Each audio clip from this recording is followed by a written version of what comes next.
हाय good evening. Rihani physics के YouTube channel पे एक बार सभी लोगों का स्वागत है। धीरे धीरे हम लोग तो दूर होने ही वाले हैं। चलिए कुछ पल ऐसे ही साथ में जुड़ने का मौका मिल रहा है, चाहे वो लाइव के थ्रू हो। मतलब फाइनली 1 तारीख जब बीत जाएगा, जब आपका 1 तारीख बीत जाएगा तो सर कहाँ हम लोग मिलने वाले हैं। तो पल भर का ही साथ सही। Thank you. करना क्या आपको कि फटाफट एक बार शेयर कर दीजिए ताकि सारे लोगों को पता चल जाए। जल्दी जल्दी फटाफट शेयर कीजिए। हाय सर, अभिषेक कुमार, हाय क्रिस, जय हिंद। गौतम, लव यू यानी सर के fan, thank you. Good evening Nikita.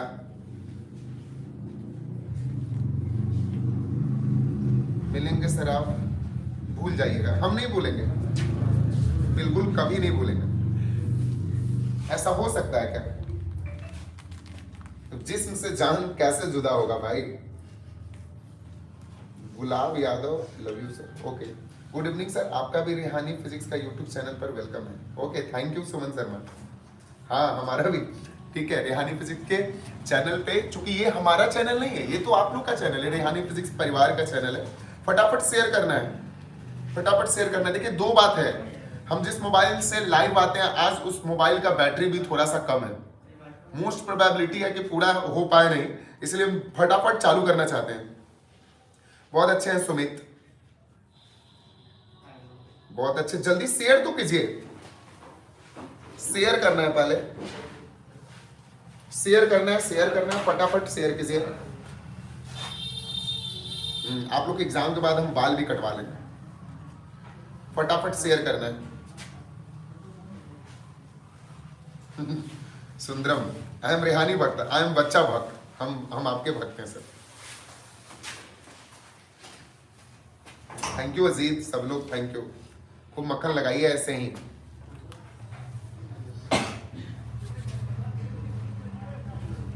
हाँ अमरीश, कुछ पल देखिए, अभी अभी से ही हम भाव पहले फटाफट शेयर कर दिए। करिए स्टार्ट करना, बैटरी कम है। बिल्कुल नहीं, बिल्कुल नहीं। विपुल कैसे भूल जाएंगे जी, एकदम नहीं। फटाफट शेयर करना है। हम यहां भी चैट देख सकते हैं, लेकिन यहां चैट देखने में दिक्कत क्या है ना कि हम साइड हो जाते हैं स्क्रीन से। रीगा का पानी सीतामढ़ी का रिहानी आ गए। आप आ गए सर, ठीक है, थैंक यू। शेयर अभी 92 पहुंचा, कम से कम 120 जाना चाहिए। 92 ही है, 160 जाता है जल्दी। हमारे पेट में भी थोड़ा थोड़ा दर्द है। आप लोग जाने वाले, बहुत कुछ होने लगा है, भावुक हो गए सर, बहुत मिस करेंगे। क्यों मिस करेगा, मरेंगे थोड़ी हम।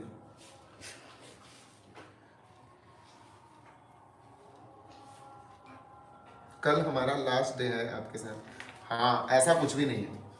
ये प्यार, ये बंधन तो प्यार का बंधन है।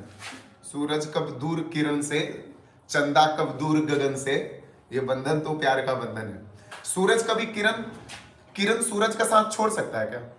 चंदा गगन का साथ, आसमान का साथ छोड़ सकता है? ये बंधन तो प्यार का बंधन है। इसीलिए बोले हैं ये बंधन ना टूटने वाला है साहब। सूरज कब दूर किरण से, चंदा कब दूर गगन से। और भी बहुत सारे लाइन्स हैं, नहीं आते हैं। Okay, I am very miss you. Start किया जाए, स्टार्ट करूं। हम लोग का भी लास्ट है। यस, बाली ठीक नहीं हो रहा आज। ठीक है, चलिए 104 चला गया। आते हैं हम क्वेश्चन बैंक के और फिर आपका हम देखते रहेंगे। 104 10, जल्दी फटाफट शेयर कीजिए। आज होने वाला है, जैसा कि आप स्क्रीन पे देख रहे हैं, Hindi and English medium live on 7:30। कोशिश किया जाता है कि हम 7:30 में लाइव आ जाएं, और एग्जैक्टली अभी टाइम देख लीजिए 7:33 हो रहा है। टाइम से पहले, मतलब मनी हाइस्ट देख लिए, लेकिन समय का रिस्पेक्ट करना अगर आप नहीं सीख रहे हैं तो वो बहुत बुरी बात है। आज मेरी दो चीजों की बहुत ज्यादा आशंका है। आशंका नंबर एक तो हमारा मूड अपसेट है, बिकॉज आप लोग दूर जा रहे हैं सो, और दूसरा मोबाइल में बैटरी भी कम है, याद रखेगा। 2014 है ना, चलिए। और ये जो 2014 जो साल रहा है ना, ये बिहार बोर्ड के लिए बड़ा अजीबोगरीब साल रहा है। उस समय सिलेबस में, उस समय पैटर्न में बदलाव किया गया था एग्जाम के टाइम में, एग्जाम से कुछ दिन पहले। ऐसे बिहार बोर्ड जाना जाता है कि कब सिलेबस को कैसे बदल दे, ये किसी का भरोसा नहीं है। लेकिन अभी आप लोग का नहीं बदलेगा क्योंकि आपका क्वेश्चन प्रिंट हो चुका होगा। तो 2014 में क्या बदलाव किया गया था वो मैं आपको बता दूं। नॉर्मली आपका इससे पहले कुल कितने सेक्शन थे? एक था ऑब्जेक्टिव सेक्शन, दूसरा था सब्जेक्टिव 2 मार्क्स क्वेश्चन, फिर हम लोग आते थे 5 मार्क्स क्वेश्चन पे। यहां 2014 में क्या किया गया था कि ऑब्जेक्टिव को हटा दिया गया था। ऑब्जेक्टिव मतलब मल्टीपल चॉइस क्वेश्चन को हटा दिया गया था। वहां पे 1 मार्क्स क्वेश्चन रखा गया था 10, फिर ग्रुप ए था, 2 मार्क्स क्वेश्चन था, ग्रुप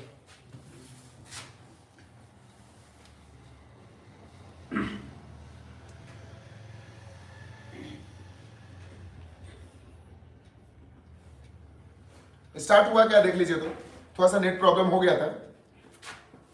जिदा होकर भी दिल से कभी जुदा ना हो सकूंगा सर, बिल्कुल। स्टार्ट हुआ सर, मोबाइल गया क्या? देखिए तो स्टार्ट हुआ, स्टार्ट हुआ, स्टार्ट है ना। जल्दी जल्दी जल्दी जल्दी, आज थोड़ा जल्दी करना है, चेहरा पे स्माइल लाना है, बहुत सारा काम करना है। बोल रहा है पहला क्वेश्चन बताना है, what is the SI unit of electric dipole moment. बताइए SI unit electric dipole moment का क्या होगा? जल्दी ऑप्शन में लिखना है आपको, मुझे पता है। इलेक्ट्रिक डाइपोल मोमेंट का एसआई यूनिट क्या होगा? जल्दी, अब तक ऑप्शन नहीं दिखा। कोलम मीटर, बहुत अच्छा आ गया। दर्शन का गुड। कोलम मीटर, बहुत लड़का ने गलती कर देता, सेंटीमीटर लिख देता, उसको फुल फॉर्म में लिख दीजिएगा, कोलम इनटू मीटर। अब ब्रैकेट में तब लिख देंगे सीएम। हो गया SI unit of electric dipole moment, column में। बहुत अच्छा, बहुत अच्छा, थैंक यू, सही जा रहे हैं। इसी बहाने याद भी हो जाएगा और रिवीजन भी हो जाएगा। दूसरा,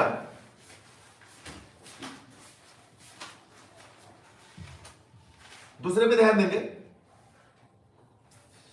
oh my God, give any 2 factor which affect capacitance of conductor. कोई 2 फैक्टर बताइए जिससे कैपेसिटेंस ऑफ कैपेसिटर अफेक्ट होता है। पहले तो हम आपको बता दें, याद होगा आपको कैपेसिटर, ये आपका कैपेसिटर था, ये कलेक्टिंग प्लेट था, ये कंडेंसिंग प्लेट था। हम ही नीचे दिखाए थे due to increase the area of plate.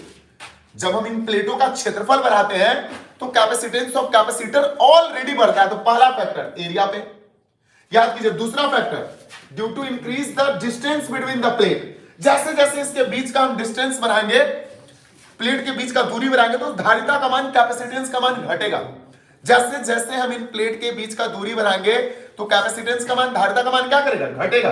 तो दो हमसे कितना कारक पूछ रहा है? पहला कारक कि संधारित्र के प्लेटों का क्षेत्रफल बढ़ाने पर कैपेसिटेंस का मान बढ़ता है। क्लियर? इन इंग्लिश में capacity due to increase the area of capacitor, then capacitance of capacitor is also increases. दूसरा, due to increase the distance between the plate. अगर आप प्लेट के बीच की दूरी को बढ़ाइएगा, then capacitance of capacitor is decreases. Clear है? क्लियर है? ओके। एक और भी है, due to increase the impact permittivity, then capacitance of capacitor is increases. यहीं से एक इक्वेशन बनाए थे, C directly proportional A epsilon bye D आया था। एप्सिलॉन नॉट हटा कर लगाया था, C बराबर K A epsilon bye D। ए और भाइकम के लिए K का मान 1 था सर। क्लियर है? अगला देखेंगे तीसरा,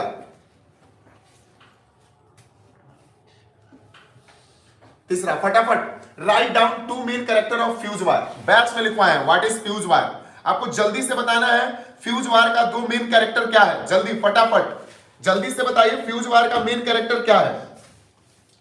जल्दी, फ्यूज वायर का मेन कैरेक्टर कोई लिख सकते हैं क्या?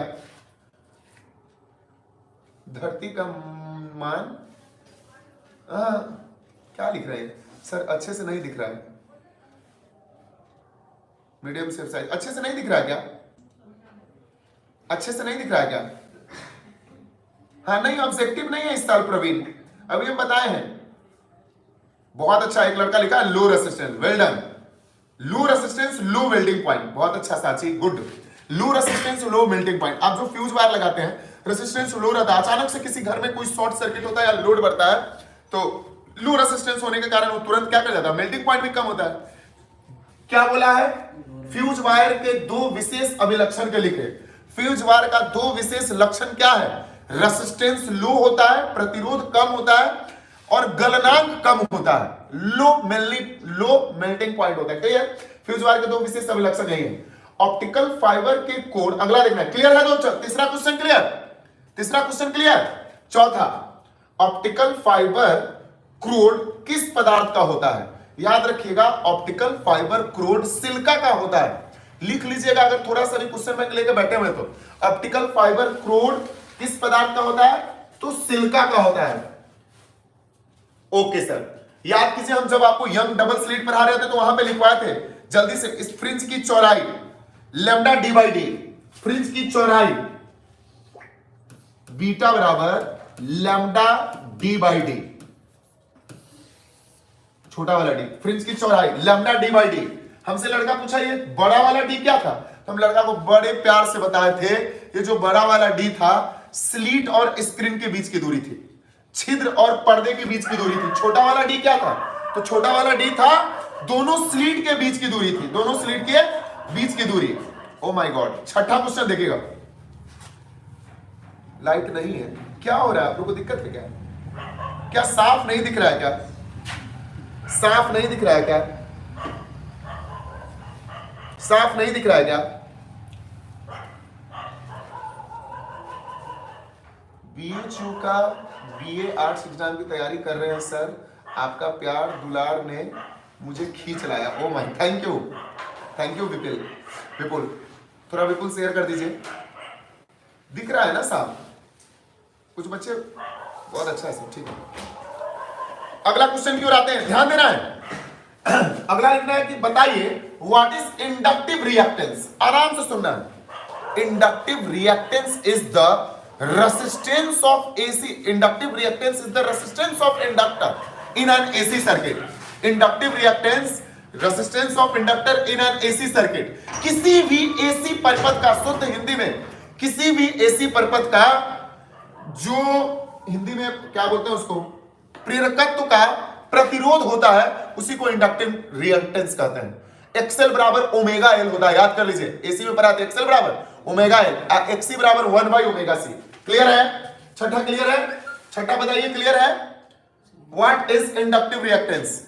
एसी सर्किट में इंडक्टर के रेसिस्टेंस को हम लोग एक्सएल बोलते हैं, यानी इंडक्टिव रेसिस्टेंस बोलते हैं। क्लियर है? क्लियर है?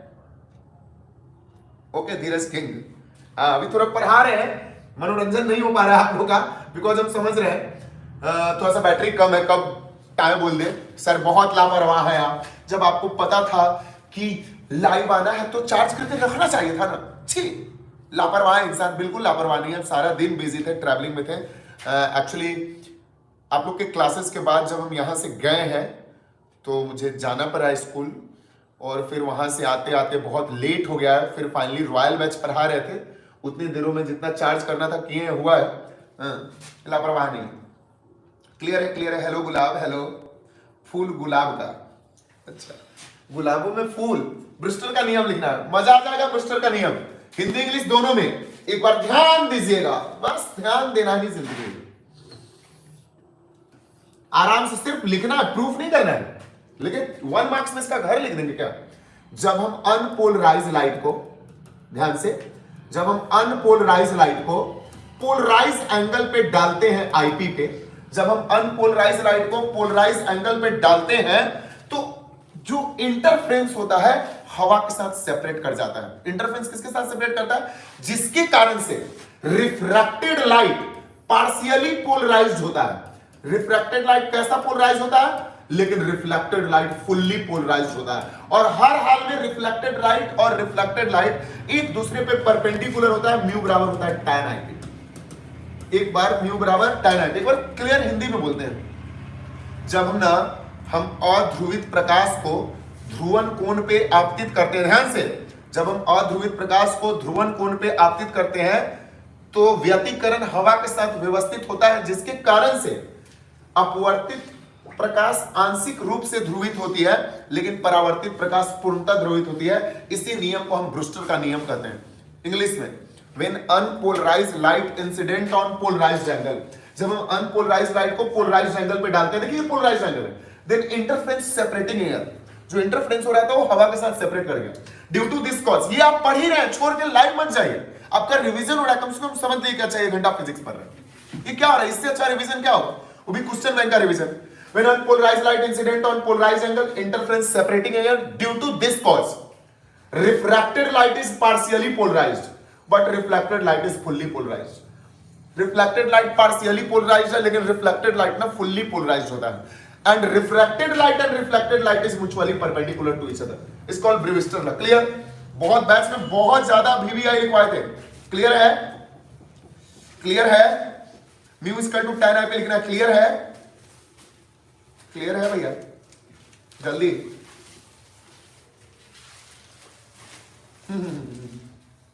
जल्दी क्लियर है? हाँ जल्दी, थैंक यू। फटाफट जवाब तो दीजिए कम से कम। तेरे जवाबों से मुझे हौसला मिलती है, तेरे जवाबों से हौसला मिलती है, आगे कुछ नहीं कहूंगा क्योंकि तू चिढ़ जाती है। ओके ठीक है, थैंक यू। हाँ एक बार थंब वाला इमोजी मारिएगा या सर दिख गया। देखिए ये मेरा लैपटॉप गया, खुल जा भाई, लैपटॉप या चार्ज नहीं है लग रहा है, आपका कमेंट्स ही नहीं कर पा रहे। अगला क्वेश्चन की ओर बढ़ा जाए।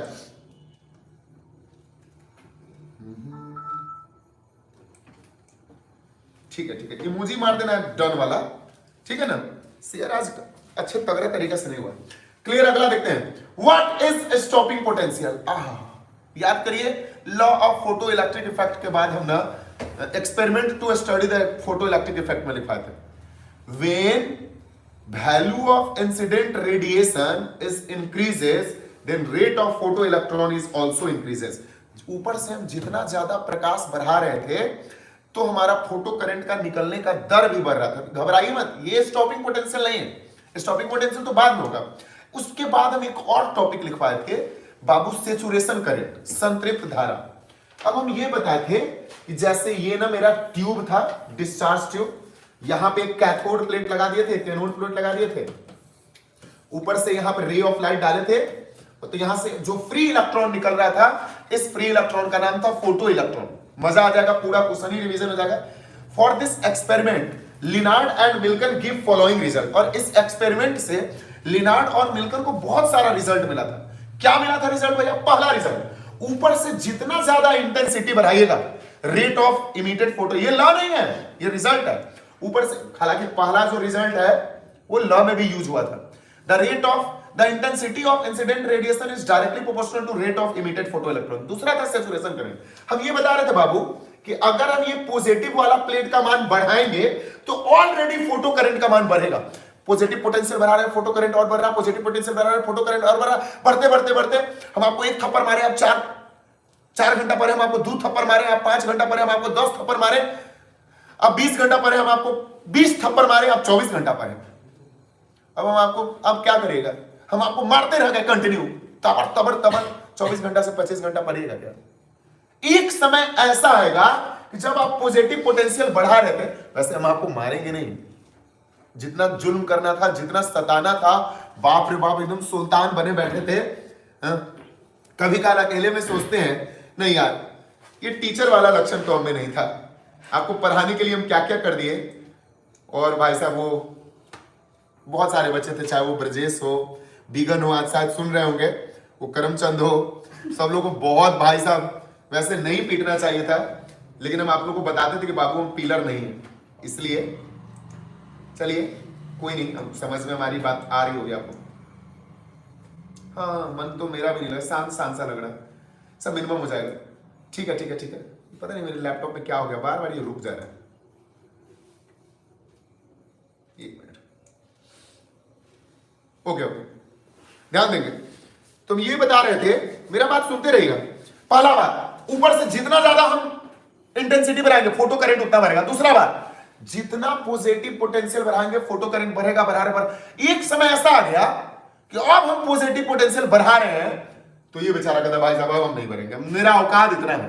That constant maximum current is called saturation current, not stopping potential. एक बार इंग्लिश में हो जाए, when value of positive potential is increases then photo current is also increases. When value of positive potential is increases, then photo current is also increases. At particular stage, when value of positive potential is increases, then photo current does not increases. That is constant and maximum. एक ऐसा stage आ गया जहां पर अब ये बोलता है कि नहीं भैया हम नहीं भरेंगे. क्लियर? उस कांस्टेंट मैक्सिमम करंट को सैचुरेशन करंट कहते हैं. अब भाई इस साल स्टॉपिंग पोटेंशियल पूछा तो जरूरी थोड़ी है कि अगले साल स्टॉपिंग सैचुरेशन करंट पूछ दे. हम तो भाई साहब अगल बगल के सारे दायरों को लेकर चल रहे हैं. अगला देखिएगा इसमें. अब आया हमारा तीसरा पॉइंट. बताइए स्टॉपिंग पोटेंशियल क्या है. जैसे पॉजिटिव पोटेंशियल बढ़ा रहे थे तो फोटो करंट बढ़ रहा था, वैसे ही निगेटिव पोटेंशियल घटाएंगे तो फोटो करंट घटेगा. वैसे ही निगेटिव पोटेंशियल घटाएंगे तो फोटो करंट क्या है? घटेगा. घटाते घटाते घटाते इतना मिनिमम निगेटिव पोटेंशियल कर दे तो उस समय फोटो करंट का मान ऑलमोस्ट जीरो हो जाए. उस समय फोटो करंट का मान क्या हो? तो ऐसे पोटेंशियल को स्टॉपिंग पोटेंशियल कहते हैं. पर समझ गए, जब हम निगेटिव सिरे को घटाते हैं, निगेटिव विभव को घटा करके फोटो करंट का मान शून्य कर दे, वैसे निगेटिव पोटेंशियल को, वैसा कोई भी पोटेंशियल जहां पर फोटो करंट निकलना बंद हो जाए वैसे करंट को फोटो करंट कहते हैं. क्लियर है ना? वाह, जायसवाल सूरज, गजब, ये पूरा आंसर लिख दिया. Thank you man. अगला देखिएगा कौन सा क्वेश्चन है.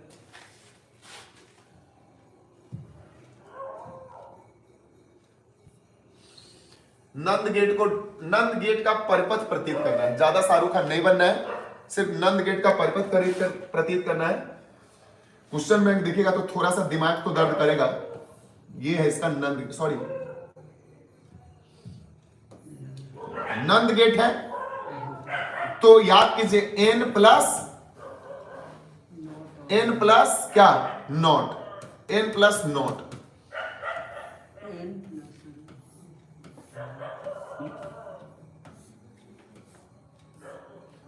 Give the symbol of NAND gate.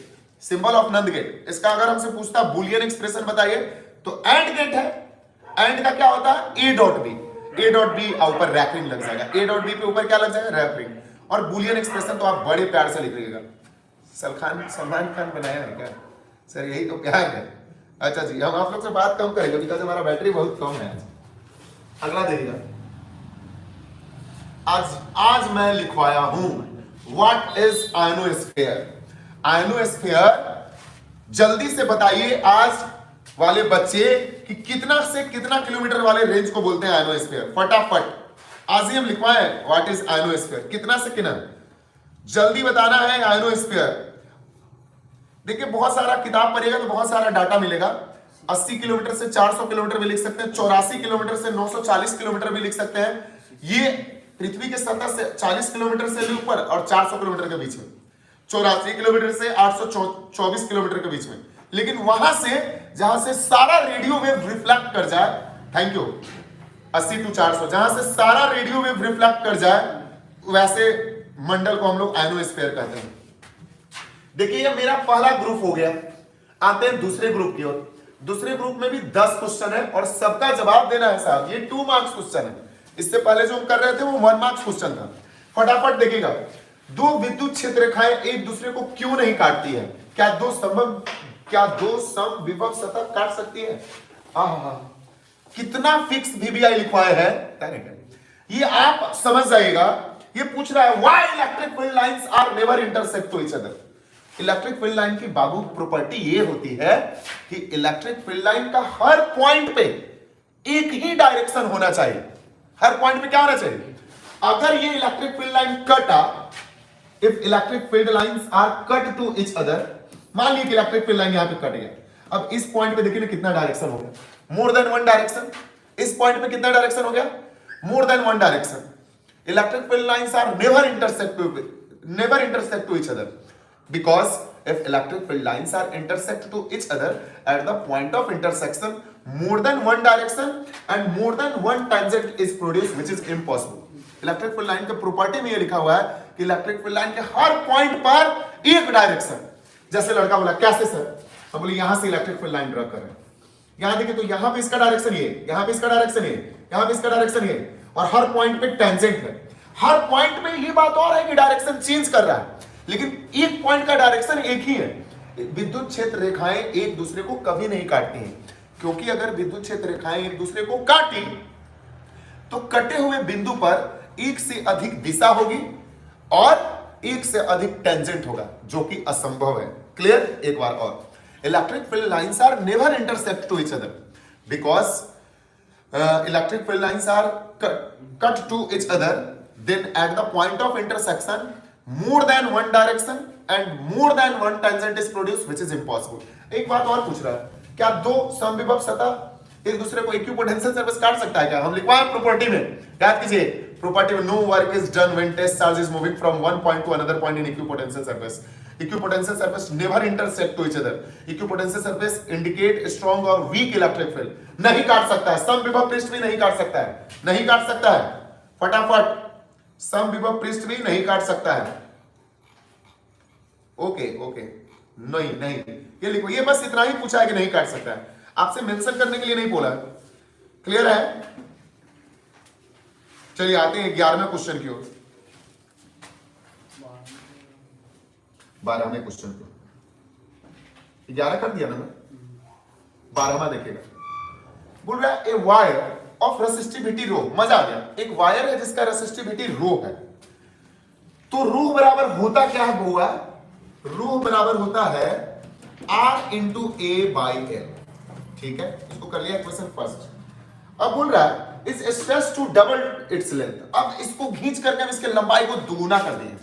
इसको खींच करके लंबाई को कितना कर दिया? एक वायर है, जैसे ही लंबाई पा ली ना, लंबाई अब लंबाई कितना हो चुका है? एल हो चुका है 2L. अब आप बताइए, अगर हम किसी चीज को स्ट्रेच करेंगे तो लंबाई बढ़ेगा और क्रॉस सेक्शन एरिया घटेगा. दुगुना लंबाई की है तो क्रॉस सेक्शन एरिया अब हो गया है एरिया A/2. तो पूछ रहा है नए तार की रेसिस्टिविटी बताइए. रो बराबर रोडेस बराबर क्या होगा?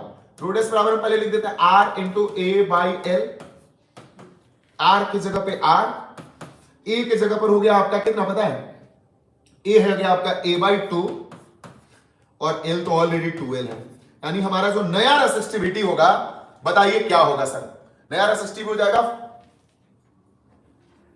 नया रेसिस्टिविटी, पहले रेसिस्टिविटी था रो बराबर R इंटू A/L. इसको कर दिया इक्वेशन फर्स्ट, थोड़ा क्लियर करके ही बना दे.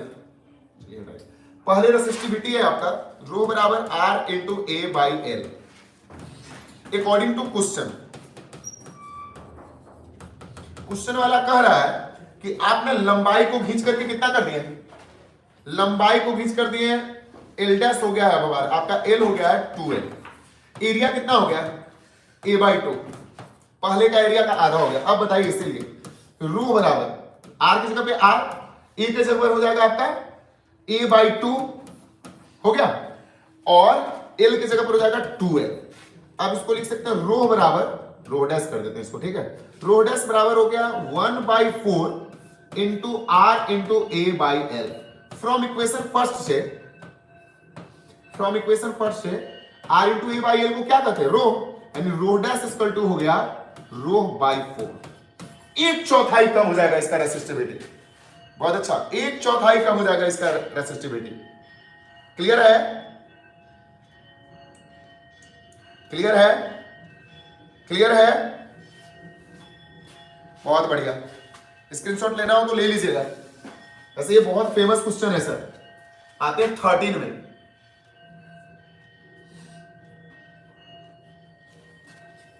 State two characteristic property distinguish behaviour of permanent magnet. Permanent magnet और इलेक्ट्रोमैग्नेट के बीच में दो अंतर लिखना. ये रिपीटेड क्वेश्चन है, किसी साल तो आया था. दो क्यों 5 बता दूं. एक साइड लिखते हैं परमानेंट मैग्नेट, दूसरे साइड लिखते हैं इलेक्ट्रोमैग्नेट. परमानेंट मैग्नेट मतलब अस्थायी चुंबक. अस्थायी चुंबक के चुंबकशीलता को घटाया बढ़ाया नहीं जा सकता है. अस्थायी चुंबक के चुंबकशीलता को बढ़ाया और घटाया जा सकता है धारा के मान को बढ़ा और घटाकर. किसी के चाचा का दिन नहीं है कि अस्थायी चुंबक के पोल को चेंज कर दे, लेकिन अस्थायी चुंबक के पोल को क्या किया जा सकता है? चेंज किया जा सकता है, करंट के डायरेक्शन को चेंज करके. अस्थायी चुंबक का अचानक से डीमैग्नेटाइज, अचानक की बात बोल रहे हैं. उस दिन भी एक बच्चा कंप्लेंट किया था कि सर गर्म कर देंगे. गर्म करेगा तो धीरे धीरे वो डीमैग्नेटाइज होगा. अस्थायी चुंबक को सडनली डीमैग्नेटाइज और चुंबकित नहीं कर सकते हैं, और इसको तो भाई साहब 1 मिनट करंट देना बंद कर देंगे. Permanent magnet, the intensity of permanent magnet can't be increases और decreases. Electromagnet, the intensity of electromagnet is increases और decreases due to change the value of current. Permanent magnet का दूसरा, the polarity of permanent magnet can't be change. Electromagnet, the polarity of electromagnet is change due to change the direction of current. Clear.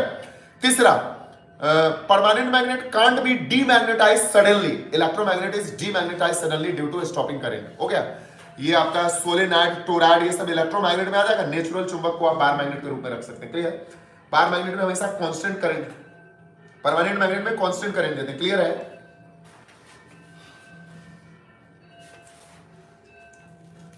Clear है। अरुण अपना mobile दे दो थोड़ा, YouTube खोल दो, कोई चालू हो गया तो मेरा हो गया। ला भाई उसको ऑन करो।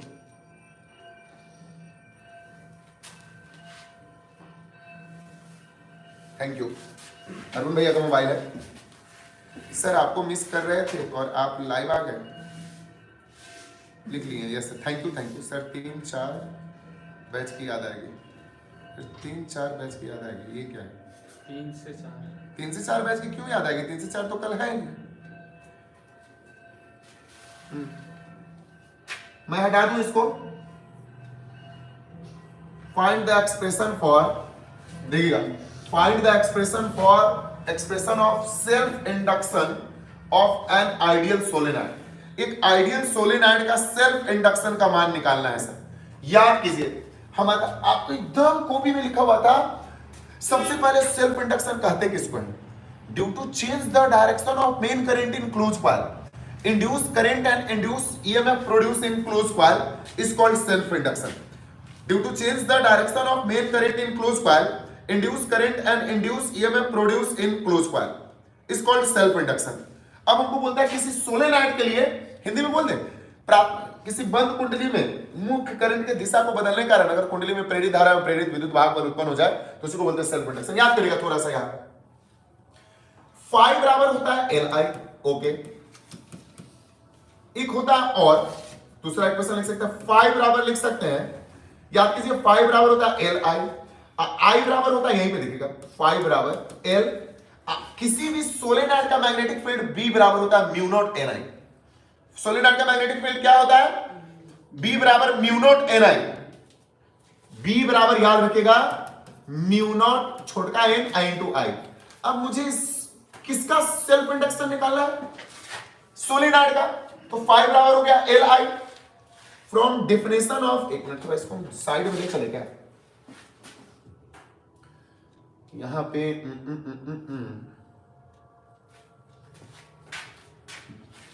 इंडियन कैप्टन कौन बनेगा? आप देखिए ये सब क्या डिस्कस कर रहा है कि इंडिया का कैप्टन कौन बनेगा। इंडिया का कैप्टन हाँ आप ही बनिएगा, ठीक ही है। From definition of magnetic field, phi बराबर बी डॉट ए और बी बराबर होता है mu naught N I solenoid का इनटू ए।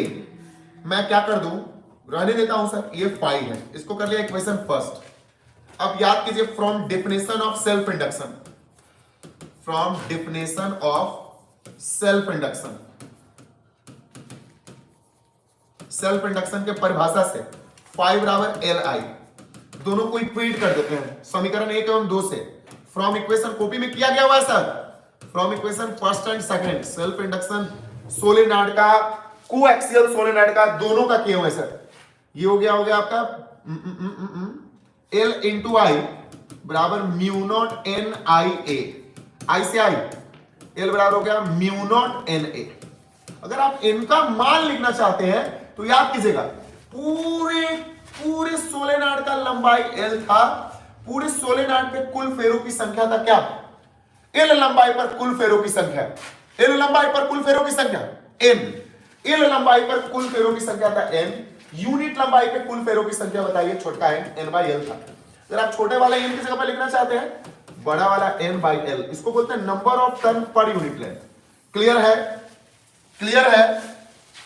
जल्दी क्लियर है क्या?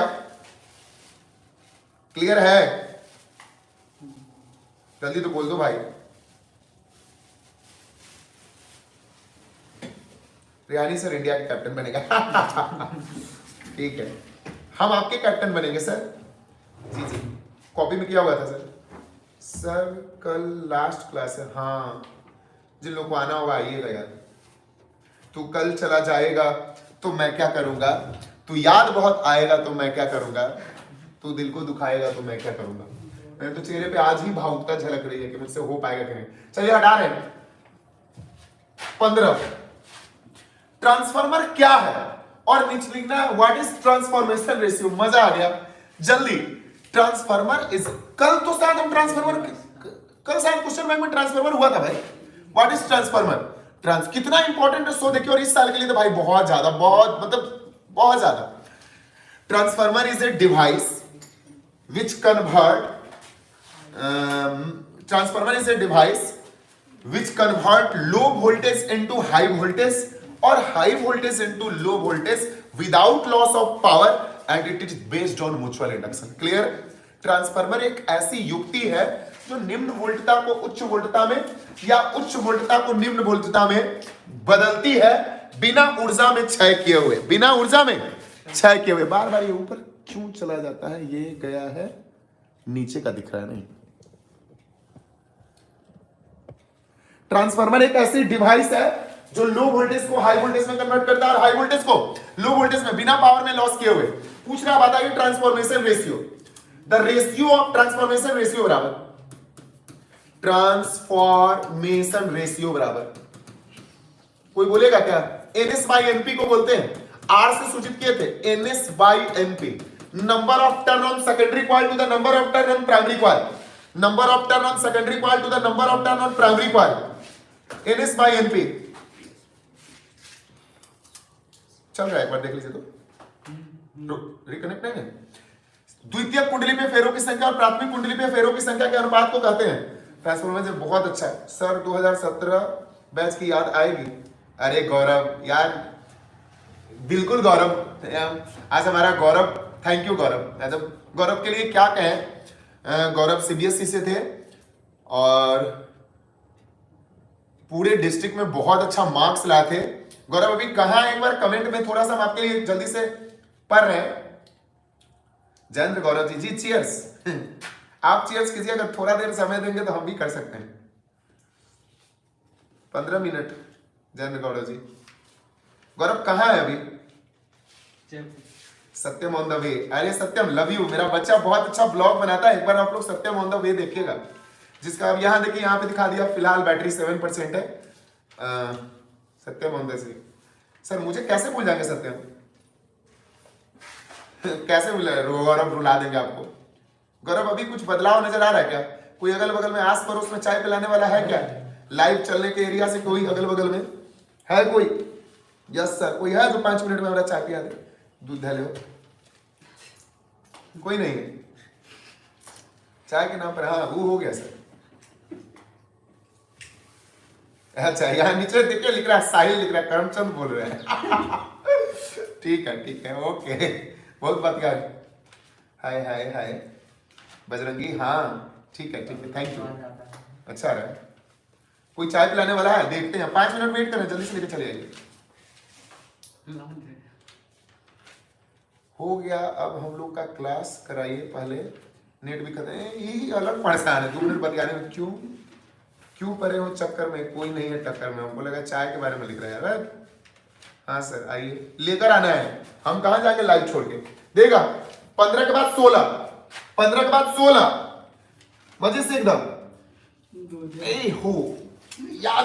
कभी कभी हम देखते हैं ना, व्हाट इज इलेक्ट्रोस्टैटिक शेल्डिंग? क्या है इलेक्ट्रोस्टैटिक शेल्डिंग?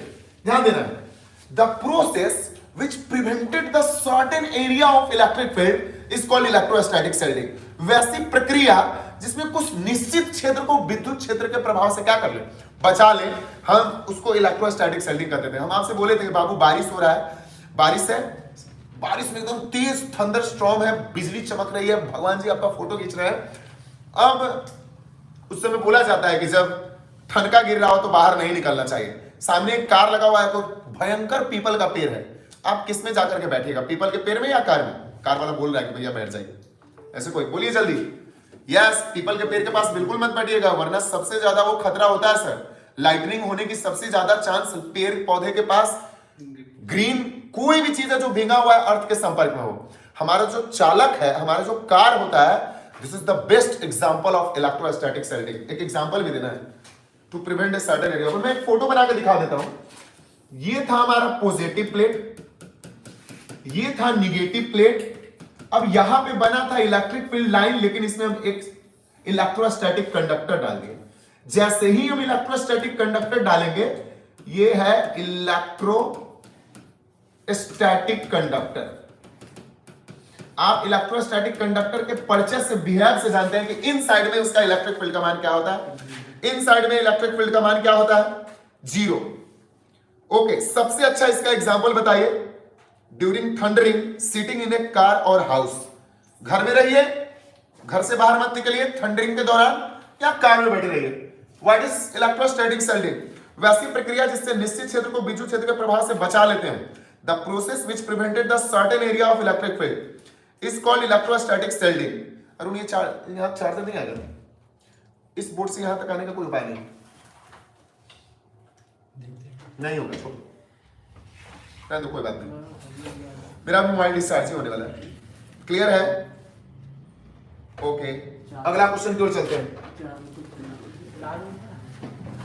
कोई बात नहीं, देखिए एक मिनट, बहुत बारीकी से, कोई बात नहीं, बच्चा सब जान रहा है कि ये आ रही है।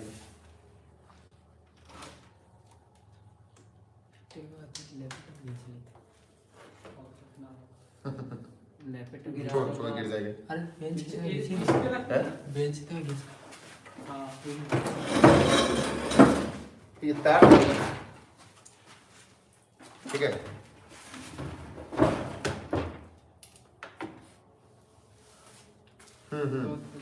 सेरी में मेरी याद नहीं आ रही, है थोड़ा सा, किसकी याद आई है? वहां पे इंटर होगा, रूम एक बार क्लिक करना है कीबोर्ड पे, इंटर नीचे कीबोर्ड में इंटर। ओके, चलिए अगले क्वेश्चन की ओर चलते हैं, तब तक ये ऑन हो रहा है। अगला है, ये तो हो गया, what is importance of radial magnetic field in moving coil galvanometer? बताइए रेडियल मैग्नेटिक फील्ड का क्या काम है? तो रेडियल मैग्नेटिक फील्ड का मूविंग कॉइल गैल्वेनोमीटर में ना टॉर्सिनल हेड के साथ एक्सटर्नल टॉर्क उत्पन्न करने का काम है। क्या है? जो ऊपर में टॉर्सिनल हेड लगा था, याद है? ऊपर में पिवोट और टॉर्सिनल हेड, एक लाइन में बता रहे हैं सर, 2 मार्क्स क्वेश्चन है कि इसका क्या काम है। ये ना एक्सटर्नल टॉर्क प्रोड्यूस करता है। क्लियर? ये क्या प्रोड्यूस करता है? External torque. अब ज्यादा इसमें अंग्रेजी लिखने की जरूरत है नहीं। अगला question sir. Okay, thank you sir, हम चाय ले रहे हैं, आइए गुप्ता जी, वेट कर रहे हैं सर, थोड़ा जल्दी आइएगा। अगला क्वेश्चन 17 के बाद 18, write down the equation of induce current at any LCR circuit में ना भाई साहब सिर्फ समीकरण लिखना है। अगर आपको नहीं आता तो हम एक बार एलसीआर पूरा करा दे, क्या याद करिएगा, थोड़ा सा मजा भी आ जाएगा। ये हमारा होता था VL माइनस VC। आपको ये करना नहीं, आपको तो सिर्फ समीकरण लिखना है। ये नीचे रिजल्टेंट निकला था V, E भी कर सकते हैं। ये VL माइनस VC था, तो ये भी VL माइनस VC था, ये VR था। Resultant EMF using parallelogram law of addition method, E बराबर root under A square VL minus VC का whole square plus B square VR square, अब प्लस 2AB 0 हो जाएगा, क्योंकि थीटा का मान कितना डिग्री है? अरे 90 डिग्री है। 2 VL minus VC into VR cos 90, उसको 0 कर देंगे। ये हो गया VL की जगह पे IXL, VC की जगह पर IXC का होल स्क्वायर, अब प्लस VR की जगह पर हो जाएगा IR का होल स्क्वायर। ओके, सब में से I कॉमन लिए थे, E इक्वल टू था I root under XL minus XC का whole square plus R square. अब हमसे बोला था करंट का इक्वेशन लिखने, सिर्फ इक्वेशन आपको वही लिखना है, I equal to E by root under XL minus XC का whole square plus R square. Okay, या इस फॉर्म में भी लिख सकते हैं, I बराबर E by root under XL की जगह पर ओमेगा L, XC की जगह पर 1 बाई ओमेगा C का whole square plus R square. जान लुटा दिए थे हम इस चैप्टर में सर, जान लुटा दिए थे इस चैप्टर में। जल्दी से फटाफट नोट करना है तो कर लीजिए, जो नए बच्चे हैं, बाकी लोगों को करने की जरूरत नहीं है, तब तक हम अपना लैपटॉप भी ठीक कर लेंगे। फटाफट जल्दी, जान लुटाने की जरूरत नहीं। ओके सर, स्नैप नहीं दिख रहा है, साफ नहीं दिख रहा है, मस्त शायरी, थैंक यू। साइकिल भी पहचानती थी मोहब्बत को, मोहब्बत की राहें, चैन भी उतरती तो उसी के मोहल्ले में। ये गलत बात है यार, प्रिंस धवन, बहुत बुरी आदत है ये सब। साइकिल भी पहचानती थी मोहब्बत की राहों को। अच्छा, उसी के चैन उतरा है। ये दमदार आशिक है जी। परीक्षा के समय ये सब मत याद कीजिए, पढ़ जाएगा पेरा में फिर। देखो कहीं परीक्षा में चैन उतर गया ना,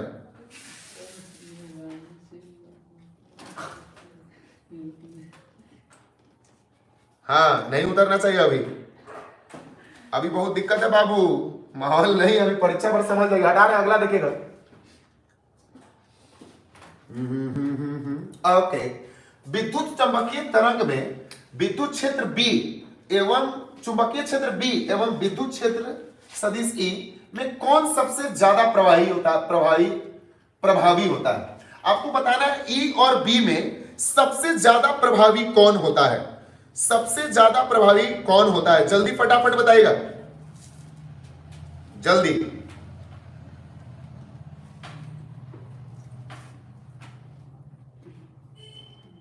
जल्दी कमेंट्स देख रहे हैं सर? साफ नहीं दिख रहे हैं। रेहानी जान ये क्या है जी? डीपीओ लगा लिया हुआ है लड़की का। ना हम उर्दू में गजल कहते हैं, ना हम हिंदी में गजल कहते हैं। इसको देखिए, ना हम उर्दू में गजल कहते हैं, ना हम हिंदी में गजल कहते हैं। हम तो आपके बोली में गजल कहते हैं। जो अमीरी में गजल कहता होगा, पता नहीं, भाग गया ऊपर होगा। सच्चे शायरी तो फकीर में गजल कहते हैं। प्रणाम प्रणाम। हाँ देखिए, दोनों में ना इलेक्ट्रिक फील्ड और मैग्नेटिक फील्ड वेरीज। पहले एक बार याद करते हैं properties of electromagnetic wave. In electromagnetic wave, electric field and magnetic field varies simultaneously and propagate perpendicular to each other. याद होगा आपको सर, इलेक्ट्रिक फील्ड और मैग्नेटिक फील्ड का जो प्रोपागेशन होता है वो साइमल्टेनियसली होता है, और चलने का जो दिशा होता है एक दूसरे पर संचरण की दिशा में परपेंडिकुलर होती है। देख लीजिए, तो दोनों ही इंपॉर्टेंट है, और दोनों में सबसे ज्यादा प्रभावी दोनों ही प्रभावी है। हम लिखेंगे दोनों ही, क्योंकि दोनों ही एक दूसरे पे परपेंडिकुलर होता है। क्लियर है? चलिए रानी सर, आपको हम नहीं छोड़ के जा सकते, मत जाइए। हम कब बोले हैं जाइए? आप हमको छोड़ के चले जाएंगे तो फिर क्या करेंगे? हम तो यूं ही दिन में तारे गिनते हैं। अब अभी भावुक मत कीजिए यार, बहुत क्वेश्चन बनाना है। इसमें बैटरी पता नहीं कब तक चल रहा है।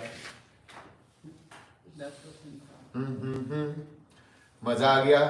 अच्छा, एक इलेक्ट्रॉन जिसकी गतिज ऊर्जा 120 इलेक्ट्रॉन वोल्ट है, ठीक है। एक इलेक्ट्रॉन है, व्हाट आर द मोमेंटम? एक electron, what are the momentum? Okay, momentum de Broglie wavelength of electron with kinetic energy है। ओके सर, हमको क्या क्या निकालना पता है? एक तो मोमेंटम निकालिए और दूसरा de Broglie wavelength निकालिए। हम आराम से पढ़ाए थे de Broglie wavelength, तो आराम से निकलता है E बराबर hc बाई लैम्डा। E बराबर hc बाई लैम्डा। लेकिन उससे भी पहले हम आपको पढ़ाए थे मोमेंटम बराबर E बाई c। कॉपी में प्रॉपर्टी में चेक कीजिए, मोमेंटम हो जाएगा E बाई c। एनर्जी दिया हुआ है सर 120, 3 गुने 10 के पावर 8, 40 गुने 10 के पावर -8। ये मोमेंटम हो गया आपका, 40 गुने 10 के पावर -8। क्लियर? अब हमको एनर्जी चाहिए। E बराबर होता है hc by lambda, de Broglie wave equation लिख सकते हैं फोटोन एनर्जी से।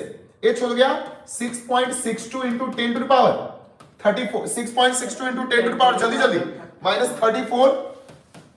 C का मान 3 इंटू 10 टू पावर 8। सबसे बड़ी बात है, वेवलेंथ कहां से लाऊं? de Broglie wavelength. वेवलेंथ कहां से आएगा? नहीं पता है? अरे वेवलेंथ में निकालना है, उसकी तरंग दैर्घ्य क्या है? तो लैम्डा बराबर हो जाएगा hc बाई e। लैम्डा बराबर hc बाई e, तो हो गया आपका 6.62 इंटू 10 टू पावर -34 गुने 3 गुने 10 के पावर 8। और भाई साहब E का मान निकाले हुए हैं, E का मान दिया हुआ 120। अब इलेक्ट्रॉन वोल्ट में तो इसको बदलना पड़ेगा आपको। 1.6 into 10 to power -19, 1.6 into 10 to power -19 joule. एक इलेक्ट्रॉन वोल्ट बराबर 1.6 into 10 to power -19 joule. Convert करना पड़ेगा। कोई दिक्कत? फटाफट। क्लियर? जल्दी। सबसे ज्यादा डाउट बैटरी पे है यार, क्या हो गया, ऐसे कैसे अपने से हो जाएगा।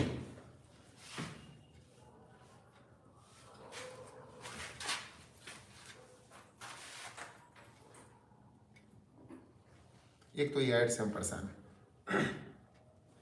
कोई दिक्कत है क्या?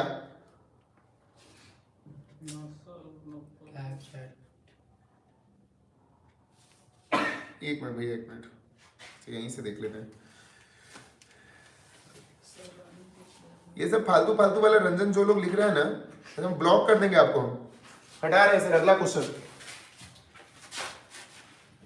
क्या तीसरा ग्रुप चल रहा है कि चौथा? ग्रुप सी चल रहा है ना? आप चलिए नहीं पी।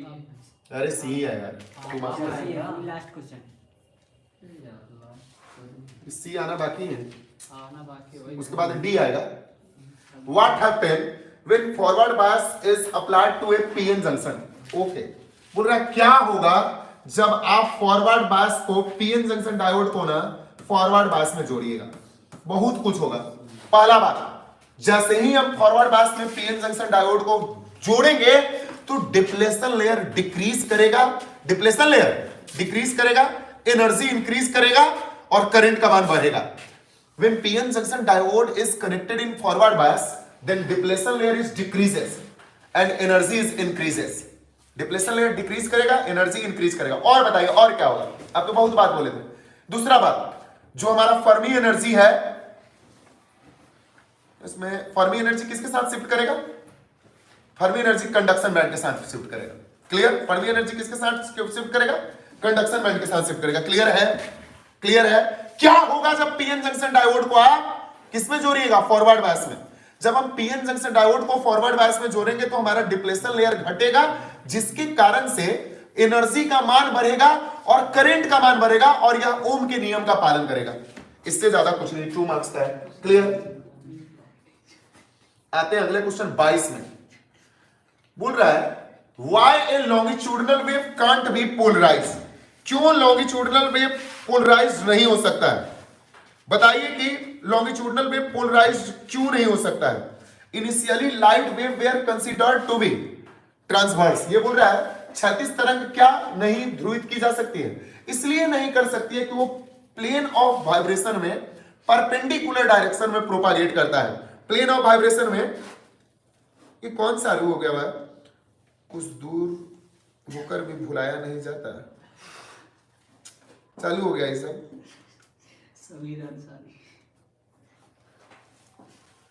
मुस्कान प्रिया सिंह, प्रियानी सर के बिना मेघा अधूरा है।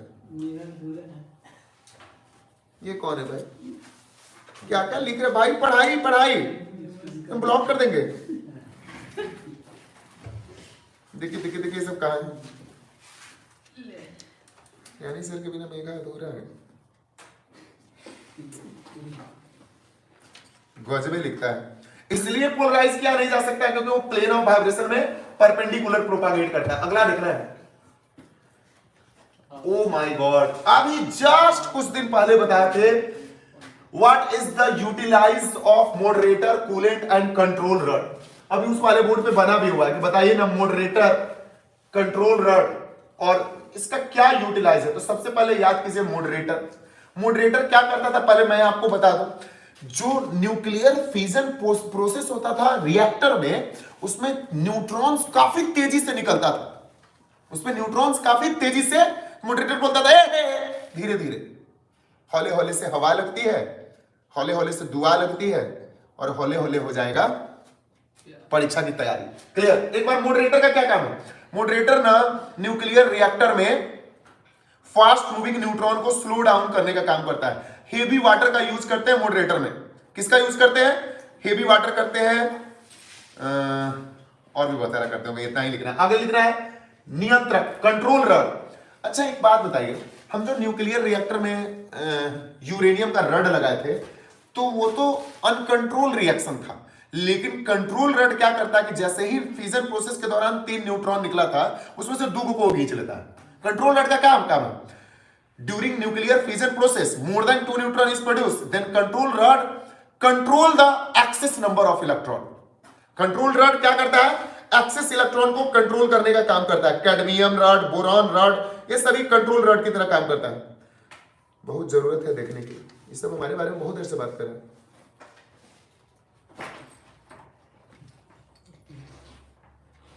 सर मेरा नाम लीजिए, क्या ले लिया आपका? रंजन। क्या सब हो रहा है हम भी देख रहे हैं। अच्छा हाँ।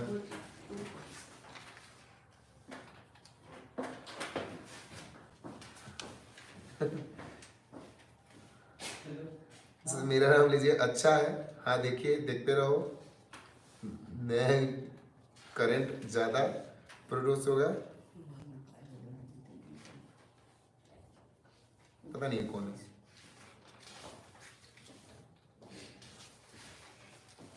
मुस्कान आइए। अच्छा कोई कुछ भी लिख रहा है सर, चलिए अगला देखिएगा। हाँ तो क्या क्या था मेरा, एक तो छूट गया सर। एक तो मॉडरेटर था, मॉडरेटर में हम लोग यूज किए थे। मॉडरेटर का काम था, क्या काम था भाई? मॉडरेटर का क्या काम था? जो फास्ट मूविंग न्यूट्रॉन प्रोड्यूस हो रहा था उसको कंट्रोल करने का काम। हेवी वाटर का यूज करते हैं। एक शीतलक छूट गया था, कूलेंट।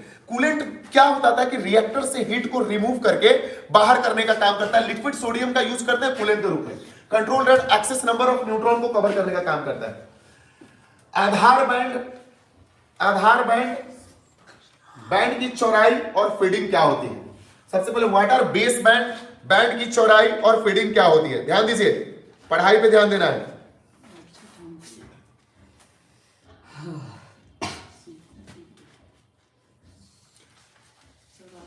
ये सब क्या चल रहा है भाई? अरे पढ़ाई हो रहा है भाई, ये सब पूरा एकदम, कोई बच्चा का पढ़ाई पे ध्यान नहीं है। सब चैटिंग में लगा हुआ है। हम चैटिंग ऑफ कर देंगे फिर। मेरे पास लॉगिन है और मैं कर सकता हूं चैट को ऑफ। ये क्या कर रहे हैं सर? बहुत क्वेश्चन बनाना है, बैटरी भी कम है।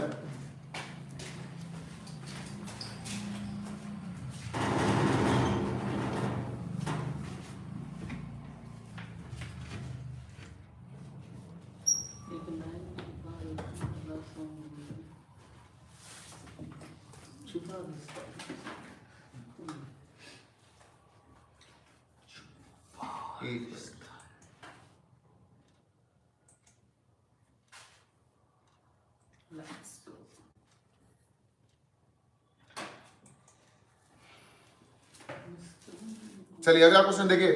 फालतू फालतू का ये सब बात मत कीजिए।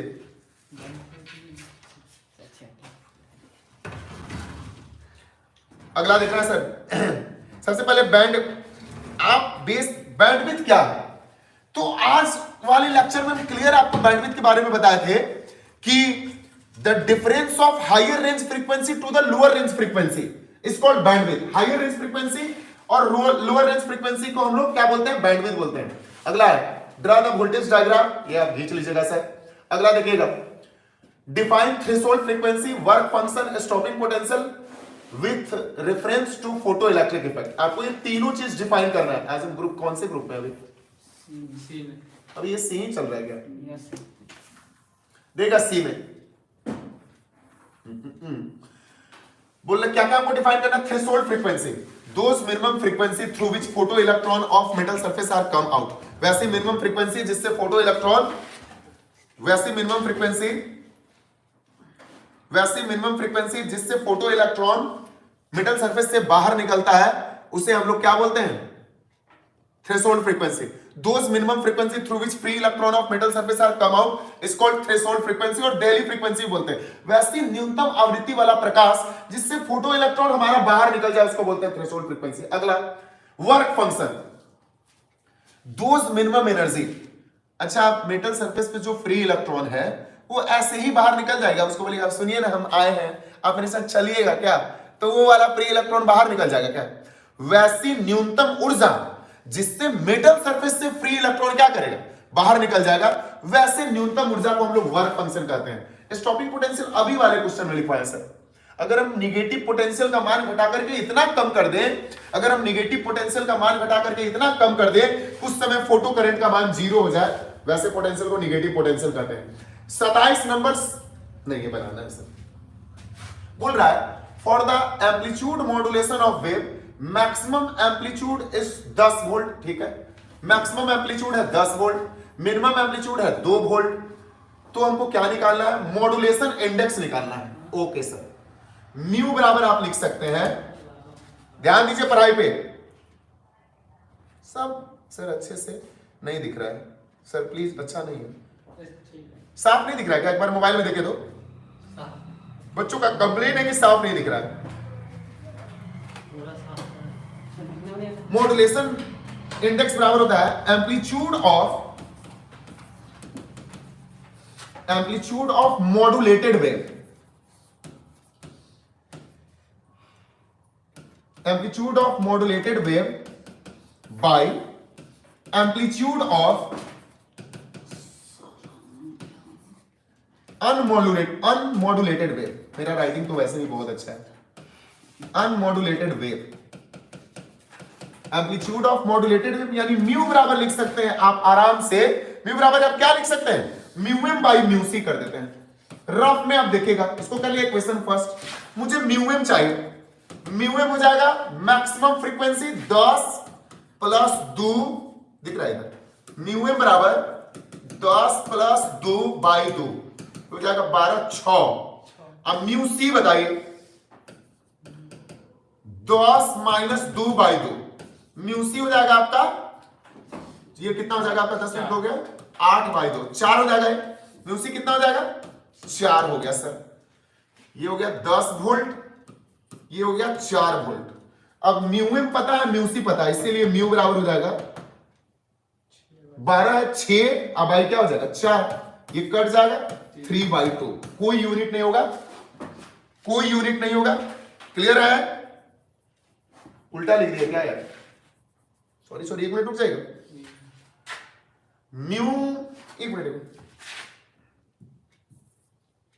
सारा चैट वाला के कारण ऐसा हो रहा है। Mu M by mu C होता है, म्यू एम बराबर होता है 10 माइनस, कोई भी दिक्कत होगा तो बोलिए जल्दी जल्दी फटाफट, नेट चल रहा है क्या, वहां पे रिकनेक्टिंग नहीं ना, नहीं, यहाँ पे तो रिकनेक्टिंग दिखा रहा है।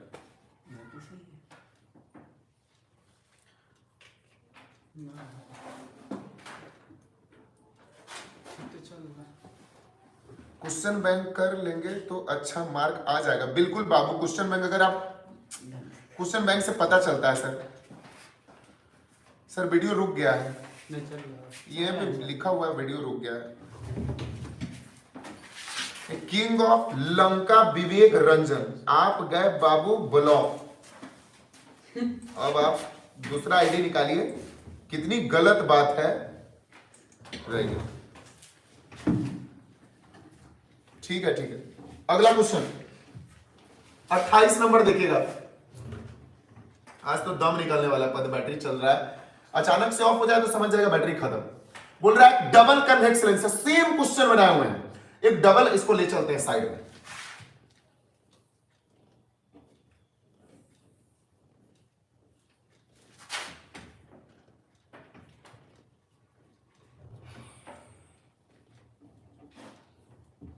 लेकिन एक डबल कन्वेक्शन है, मैंने अरुण भैया का फोन आया, करिए, एक डबल कन्वेक्स लेंस है, हो गया, manufactured from a glass of refractive index 1.5, both का सेम रेट, तो याद कीजिए मिंटू भाई खड़े हैं हमारा, 1 बाई एफ बराबर mu minus 1 by R1 minus 1 by R2, हो गया, क्या निकालना है, आर ही निकालना है, R1 R2 दोनों सेम होगा, R1 बराबर R2 का, लेकिन एक पॉजिटिव होगा और दूसरा नेगेटिव होगा, 1 बाई एफ, फोकस दिया हुआ क्या, 1 बाई 20, ओके, रिफ्रैक्टिव इंडेक्स है 1.55 into minus 1.55 minus 1 by R1 की जगह पर सबको R मान लेते हैं, माइनस 1 बाई R2 की जगह पर माइनस R।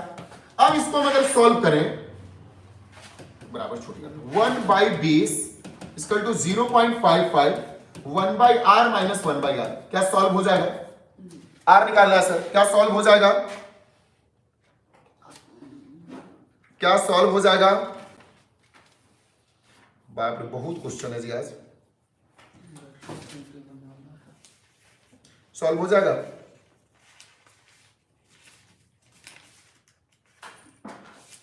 चलिए हो जाएगा सर, बहुत सारे बच्चे बोल रहे हैं जी सर हो जाएगा। अगला आते हैं सर, अरुण भाई यही है सर। 11th का बैच कल होगा सर, कल आइए भोजपुरिया स्टार, लिखा हुआ यूट्यूब का नाम रख ले भोजपुरिया स्टार।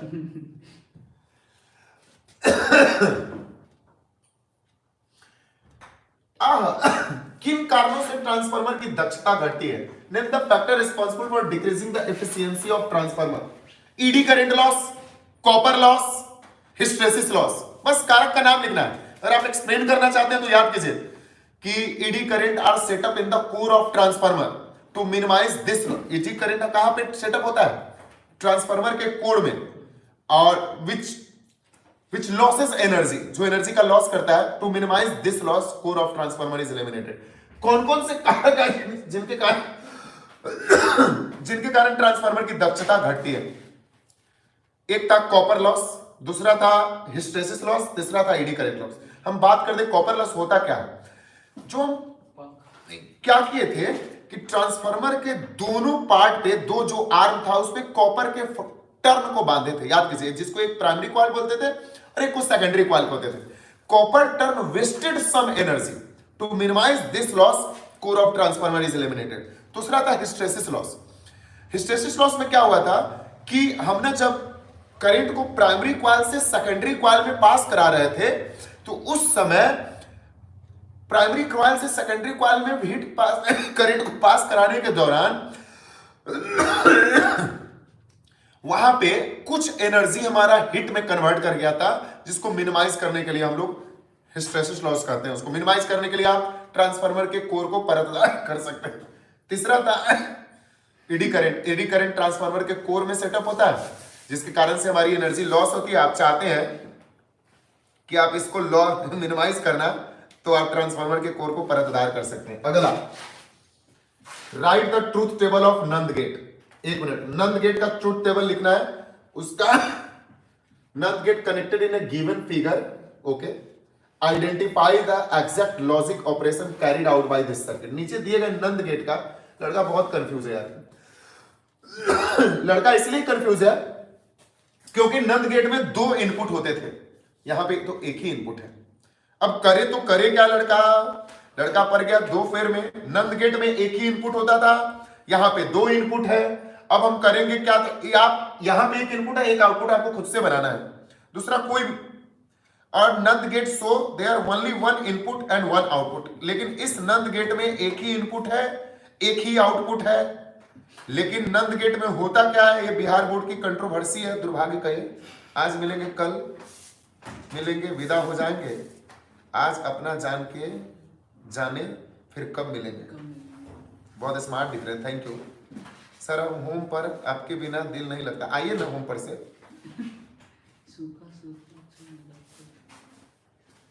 देखिए, अब इसका लिखना है तो एक ही इनपुट है, एक ही आउटपुट है। समझ जाइए, एक इनपुट एक आउटपुट के लिए तो नॉट गेट की तरह ये रिएक्ट करेगा। इसका ट्रूथ टेबल लिखना है। दो काम कर सकते हैं, ए जीरो होगा या ये दोनों जीरो होगा। क्या होगा? ए जीरो होगा, जीरो होगा तो जीरो डॉट जीरो एंड में जीरो, लेकिन आंसर तो पलटेगा ना, तो वन होगा। या वन वन होगा, वन डॉट वन वन, लेकिन आंसर पलटेगा तो क्या हो जाएगा? जीरो। ये बिहार की कंट्रोवर्सी है, इस क्वेश्चन पे क्या किया जाए। ठीक है, या एक को जीरो कर सकते हैं तो एक वन होगा, या वन कर सकते हैं तो जीरो होगा। अगला देखिएगा सर, ये बहुत अच्छा क्वेश्चन है सर, ये बहुत इजी है। देखिएगा, इसको हम ले चलते हैं साइड में।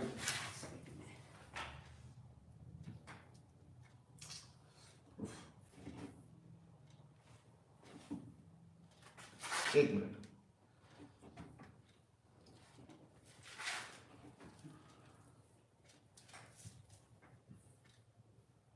ध्यान देना है फटाफट। मुझे लगता है कि मोबाइल हमारा साथ दिया हुआ है। बैकअप ठीक है हमारे mobile. An electric bulb is rated 100 वाट। एक इलेक्ट्रिक बल्ब है कितने वाट का? पावर दिया है बाबू 100 वाट, आराम से। पोटेंशियल इसका 220 वोल्ट। कितना वोल्ट है? इस सप्लाई और 50 हर्ट्ज। ओके सर, फ्रीक्वेंसी भी दिया हुआ 50 हर्ट्ज, कोई काम नहीं करेगा फ्रीक्वेंसी का। क्या क्या चाहिए आपको? रेजिस्टेंस चाहिए, आरएमएस वैल्यू ऑफ करंट चाहिए। हम आपको याद होगा पावर बराबर होता है वर्क बाई टाइम।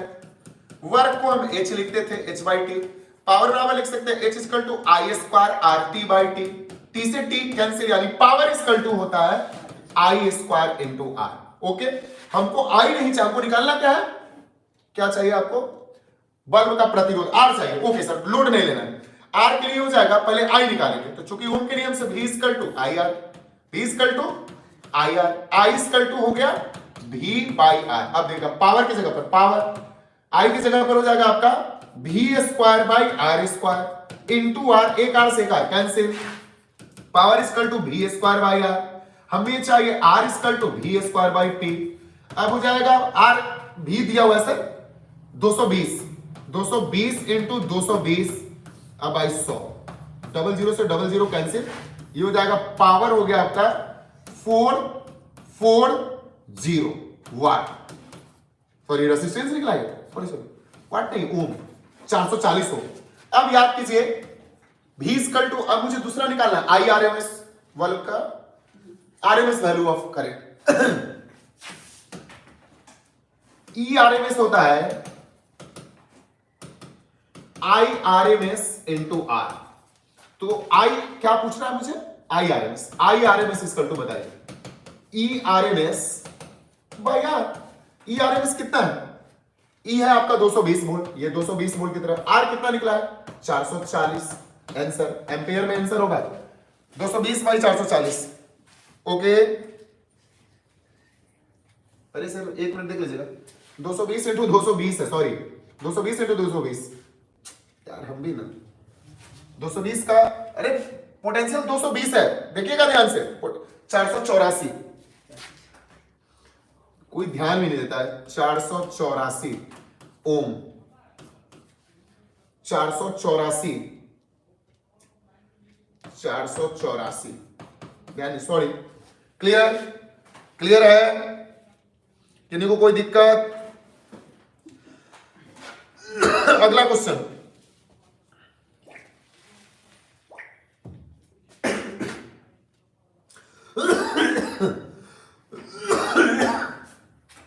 तबीयत ठीक नहीं है।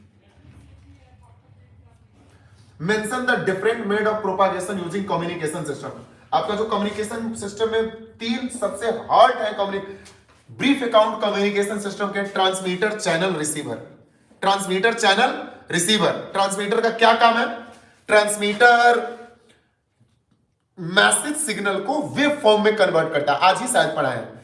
रिसीवर का क्या काम है, रिसीवर का काम है कि वेव फॉर्म को, रिसीवर का काम है ट्रांसमीटर और चैनल को, एक मिनट सर फिर से, ट्रांसमीटर का काम है ट्रांसमीटर का काम है कि आपके मैसेज सिग्नल को वेव फॉर्म में कन्वर्ट करना। ट्रांसमीटर का काम है मैसेज सिग्नल को वेव फॉर्म में कन्वर्ट करना। चैनल का काम है ट्रांसमीटर और रिसीवर को जोड़ना, और रिसीवर का काम है फिर से मैसेज सिग्नल को दोबारा से वेव फॉर्म में कन्वर्ट कर लेना। क्लियर? ये 32 का 34 कैसे आ गया, 33 34